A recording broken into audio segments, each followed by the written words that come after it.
Dobrodošel v dnevnem podkastu, kjer raziskuješ najpomembnejša vprašanja življenja skozi misli in nauk starih stoikov, kot so Seneca, Epiktet in drugi.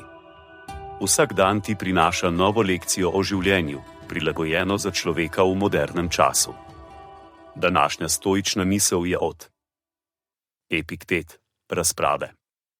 Lep in dober človek se z nikomer ne prepira, niti kolikor je mogoče, ne dovoljuje, da se drugi prepirajo. To je pomen izobraževanja učenje, kaj je tvoja stvar in kaj ni. Če se človek tako obnaša, kje je prostor za prepir?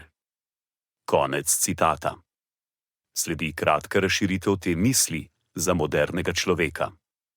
Epiktetova beseda nam ponuja izjemno pomembno lekcijo o obvladovanju sebe in svojih odnosov. Njegovo sporočilo nas spodbuja, da se izognemo konfliktom, se ne prepiramo in ne dovolimo, da se drugi prepirajo, če je le mogoče. To je lahko v današnjem svetu, kjer je konflikt pogosto norma, izredno težko.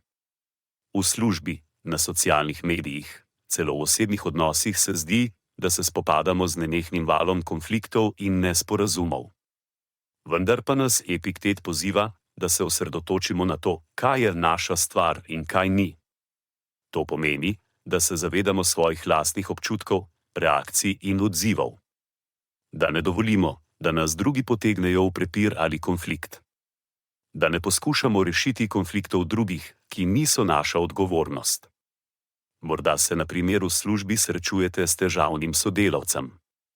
Lahko bi se prepustili jezi in se spopadli z njim. Ali pa bi se lahko osredotočili na to, kar lahko nadzirate, vaše odzive, vaše delo, vašo profesionalnost in se izognili konfliktu. Podobno, če v družinskem okolju vidite prepir med drugimi, lahko poskušate posredovati, kar lahko privede do še večjega konflikta. Ali pa bi lahko priznali, da to ni vaša stvar, in se izognili vpletenosti. Epiktetova misel je izrazito aktualna tudi v današnjem svetu, kjer smo nenehno bombardirani z informacijami, mnenji in konflikti. Če želimo živeti mirno in zadovoljno življenje, moramo učiti, kaj je naša stvar in kaj ni, in se izogibati nepotrebnim konfliktom.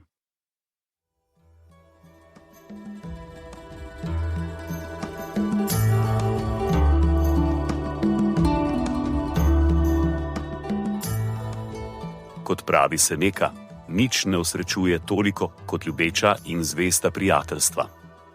Zato podeli to epizodo z nekom, ki ti je blizu, in ne pozabi slediti podkastu, da boš lahko obveščen, ko bodo objavljene nove epizode starih modrosti stoikov.